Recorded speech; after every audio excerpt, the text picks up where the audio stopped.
আম্মা জান আয়েশা সিদ্দিকা রাদিয়াল্লাহু তাআলা আনহা বলেন যে আমি একদিন স্বপ্ন দেখি নবীজি মসজিদের মধ্যে বয়ান করতেছে, সামনে সাহাবায়ে কেরাম বসে আছেন, নবীজি বয়ান করতেছে। বয়ানের মাঝামাঝি শুরু হলো আর উপর থেকে মুষলধারে বৃষ্টি শুরু হয়ে গেল। বৃষ্টিতে সবাই ভিজে যাচ্ছে, সাহাবায়ে কেরাম সহ সবাই ভিজে যাচ্ছে। আর সাহাবীদের গায়ে কিছু কিছু জায়গায় একটু ময়লা ছিল, এগুলাই বৃষ্টিতে ময়লাগুলো কেটে যাচ্ছে। তো আম্মা জান আয়েশা সিদ্দিকা বলেন, হঠাৎ করে আমার ঘুম ভেঙে গেল। ঘুম ভাঙ্গার পরে আম্মা জান আয়েশা সিদ্দিকা নবীজির জন্য শুকনা কাপড় নিয়ে দাঁড়ায় আছে। আম্মা জান আয়েশা মনে করছেন যে বৃষ্টি হয়েছে, মসজিদের মধ্যে বৃষ্টি হয়েছে, নবীজি তো ভিজে গেছে, তাহলে নবীজি আসলে তাকে শুকনা কাপড়টা দেব। নবীজি শুকনা কাপড় নিয়ে পরবেন, গাওটা মুছে নিবেন, শুকনা কাপড় পরবেন, নবীজির কষ্ট কম হবে, লাঘব হবে। এটা স্বামী স্ত্রীর মহাব্বত। একজন স্ত্রী স্বামীকে কি পরিমাণ মহাব্বত করতে হয়, কি পরিমাণ ভালোবাসতে হয়, কি পরিমাণ তাকে ইজ্জত সম্মান করতে হয়, খেদমত করতে হয়, এটা নবীদের স্ত্রীগণ থেকে শিখতে হবে। এটা ফাতেমা রাদিয়াল্লাহু তাআলা আনহা থেকে শিখতে হবে। আম্মাজানদের জন্য আদর্শ, আমাদের আম্মাজান যারা, আমাদের মেয়েরা যারা আছে, এদের জন্য আদর্শ হলো হযরত আয়েশা সিদ্দিকা রাদিয়াল্লাহু তাআলা আনহা, হযরত খাদিজাতুল কুবরা রাদিয়াল্লাহু তাআলা আনহা, হযরত ফাতিমাতুজ জাহরা রাদিয়াল্লাহু তাআলা আনহা, সাহাবাগণের স্ত্রী। এরা আমাদের মহিলাদের জন্য আদর্শ। তারা কিভাবে চলবে, কিভাবে পর্দা করবে, কিভাবে স্বামীর খেদমত করবে, এর জন্য সাহাবায়ে কেরাম এর স্ত্রীগণ আমাদের স্ত্রীদের জন্য, আমাদের মা বোনদের জন্য আদর্শ। তো আম্মা জান আয়েশা সিদ্দিকা রাদিয়াল্লাহু তাআলা আনহা দাঁড়িয়ে আছেন, শুকনা কাপড় নিয়ে দাঁড়িয়ে আছেন। এটার একটা কারণ আছে। আমি আজকে যদি ওয়াজ না করে আপনাদের নিয়ে কিছু গল্প করি, তাহলে কি আপনারা মন খারাপ করবেন? কি মন খারাপ করবেন? কিছু গল্প করব, তবে এই গল্পের দ্বারাই ঈমান জাগ্রত হবে ইনশাআল্লাহ।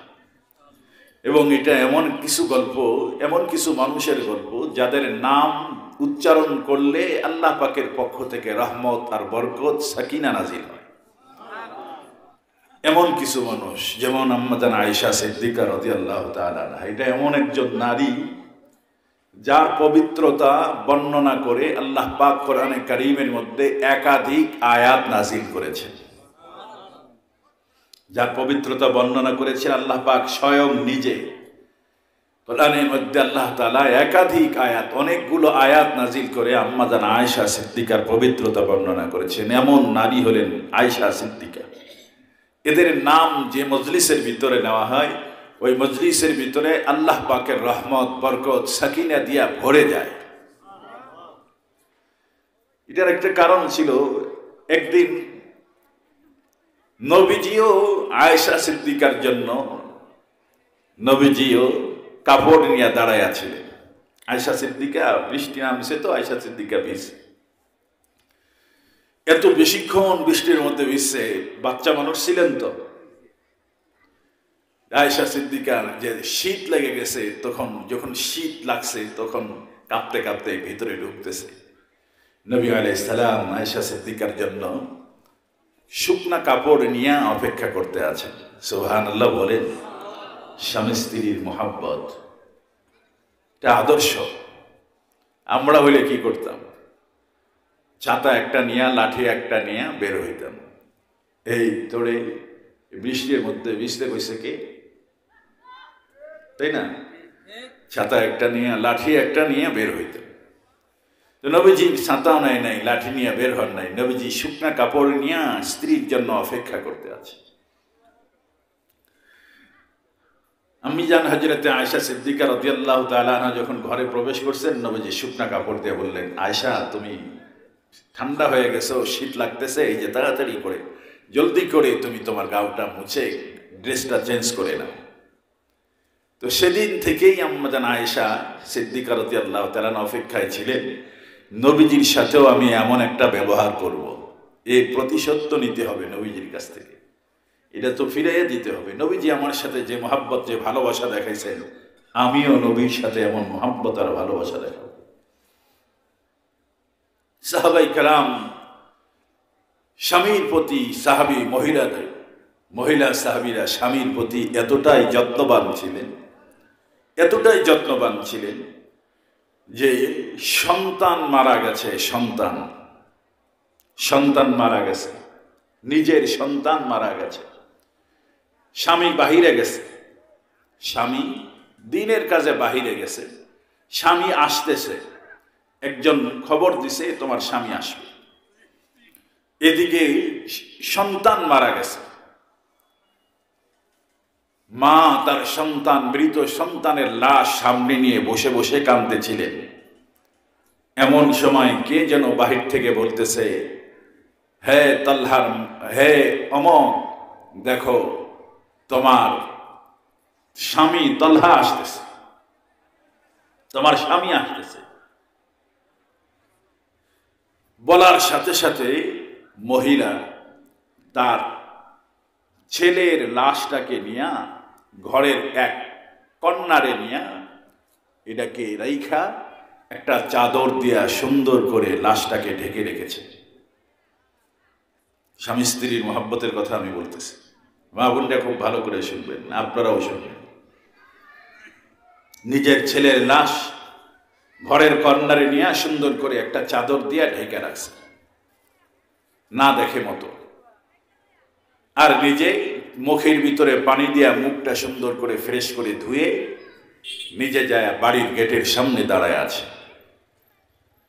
যদিও ভিতরে দুঃখ বেদনা, সন্তান মারা গেছে তো দুঃখ বেদনা হবে না মায়ের, যদিও ভিতরে দুঃখ আর বেদনা, কিন্তু তারপরও চেহারার ভিতরে কৃত্রিম হাসি নিয়ে গেটের সামনে দাঁড়ায় আছে তার স্বামীকে রিসিপশন করার জন্য। সুবহানাল্লাহ বলে। কি মহিলা! সাহাবী ভিতরে প্রবেশ করছেন, স্ত্রী তাকে মুস্কি হাসি দিয়া, সালাম দিয়া মুস্কি হাসি দিয়া জানাইলেন, কেমন আছেন? সাহাবী বললেন, আলহামদুলিল্লাহ, আল্লাহ ভালো রাখছে, তুমি কেমন আছো? সেই সাহাবী যখন দিনের পথে যায় তখন তার সন্তান অসুস্থ ছিল, অসুস্থ রেখেই চলে গেছে। ঢুকেই জিজ্ঞেস করছে, আমার ছেলের অবস্থা কেমন? মেয়ে বলেছে, আলহামদুলিল্লাহ, আগের চেয়ে ভালো, আলহামদুলিল্লাহ, আগের চেয়ে ভালো, চলুন বসুন। নিয়ে বসতে দিছে, ফ্রেশ হয়েছে, আগে খানা খাইতে দিছে, আগে নিজের স্বামীকে খানা খাইতে দিছে। তো স্বামী খানা খায়, খানার সামনে নিয়ে দস্তরখানা নিয়ে বসে বলে, প্রিয় স্ত্রী, আমার সন্তানটাকে যদি একটু ডাকতে, তাহলে একই সাথে দুইজনে মিলেই, বাপ বেটা দুইজনে মিলে একটু খানা খাইতাম, সন্তানকেও একটু দেখতাম। স্ত্রী কয়ে, না না, এখন ডাকার দরকার নেই, আপনি খানা খেয়ে নেন, আপনার সন্তান এমন বাসায় এমন মালিকের কাছে দাওয়াত খেয়েছে, যেই ঘরে দাওয়াত খাওয়ার পরে আর খানার কোনো প্রয়োজন নেই। সুবহানাল্লাহ বলবে। কয়, আপনার স্বামী, আপনার সন্তান এমন ঘরে খানা খাইছে যে ঘরে খানা খাওয়ার পরে আর কোনো খানার প্রয়োজন হয় না, আপনি খানা খান। স্বামী খানা খেতে বসে গেছে, খানা শেষের দিকে যখন স্ত্রী স্বামীর হাত ধরে বলে, স্বামী গো, আমি আপনারে একটা কথা জিজ্ঞাসা করতে চাই। স্বামী বলে, কি বলতে চাও বলো। স্ত্রী বলে, কোনো মানুষ যদি আমার কাছে একটা আমানত রাখে, আমানত, আর নির্দিষ্ট সময় পার হওয়ার পরে যদি সে আমানতটা আমার কাছ থেকে আবার ফেরত চায়, তাহলে আমি কি আমানতটা ফেরত দিতে আমি কি করব, তখন আমার কি করণীয়? স্বামী ডেকে বলে, আরে আরেকজনের আমানত তোমার কাছে রাখছে, ফেরত চাইলে ফেরত দিয়ে দিবে, এখানে করার আর কি আছে? স্ত্রী বলে, আমানতটা যদি এত পছন্দের হয়, যে আমাদের বড় মুহাব্বতের, বড় ভালোবাসার, এত পছন্দের যে ফেরত দিতে মনে চায় না, এত ভালোবাসা, এত হৃদ্যতা, যার সাথে যে যাকে না দেখলে আমার ভালো লাগে না, আমাদের ভালো লাগে না, তারপরও কি ফেরত দিতে হবে? বলে হ্যাঁ, যেহেতু জিনিস আমার না, আরেকজনের জন্য ফেরত দিতেই হবে, ফেরত দিতেই হবে, আমার না তো। খানা শেষ হয়ে গেল, স্ত্রী তার স্বামীর হাত ধরে নিয়া ঘরের ওই কর্নারে নিয়ে গেছে, যে কর্নারে তার সন্তানকে ঢেকে রেখে দিয়েছে। সন্তানের লাশের সামনে বসায়া স্ত্রী তার স্বামীকে ডেকে বলে, প্রাণের স্বামী, আল্লাহ পাক আমাদেরকে একটা সন্তান দান করেছিলেন, সন্তানের মালিক আমরা না, এই সন্তানের মালিক হলেন আমার আল্লাহ, আমাদেরকে কাছে আমানত হিসাবে আল্লাহ পাক দিয়েছিলেন। যতদিনের জন্য আল্লাহ পাক আমানতটা আমাদের মাঝে দিয়েছিলেন, আমানতের টাইম শেষ হয়ে গেছে। আল্লাহ পাক আমার কাছ থেকে আমানতটাকে আবার ফেরত চেয়েছেন, তো আমানতটা আল্লাহর আমানত, আল্লাহ নিয়ে গেছে। ছেলের লাশের উপর থেকে চাদরটা টান দিয়া বলে, স্বামী গো, এই যে দেখেন, এটা আপনার আমানত, আপনার সন্তান, যারে অসুস্থ রেখে আপনি বের হয়েছিলেন আল্লাহর রাস্তায়। আপনি বের হওয়ার সাথে সাথে অল্প দিনের মধ্যে আল্লাহ পাক আপনার সন্তানকে পরিপূর্ণ সুস্থ করে দেন।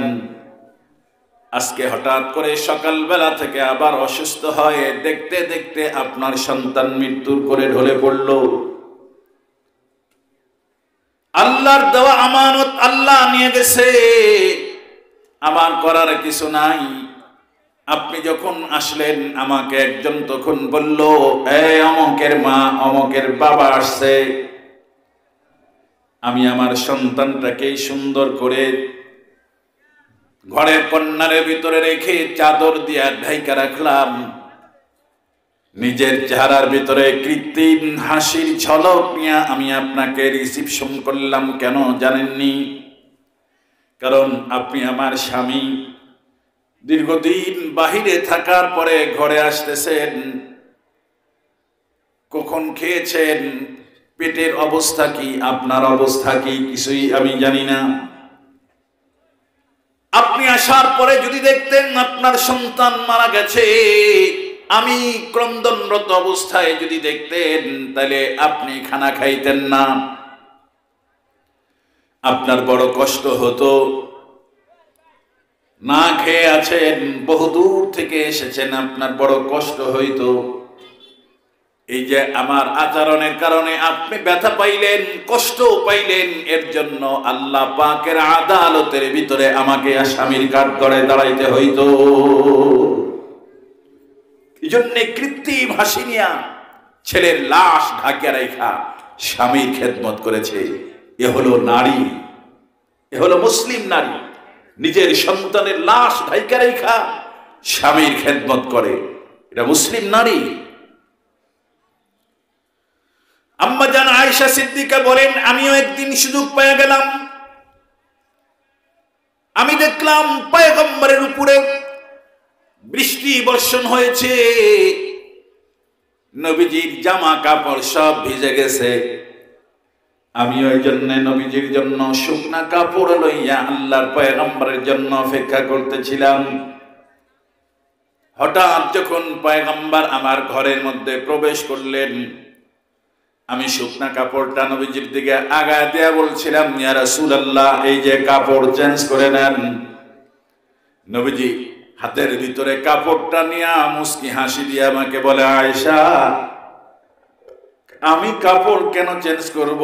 আমার কাপড়ে কি ময়লা লাগছে, ভিজে গেছে? কাপড় তো আমার শুকনা আছে, সব ঠিকঠাক আছে, আমিও ভিজি নাই, কাপড়ও ভেজে নাই, আমি তো ঠিক আছি, তুমি আমাকে শুকনা কাপড় কেন দাও?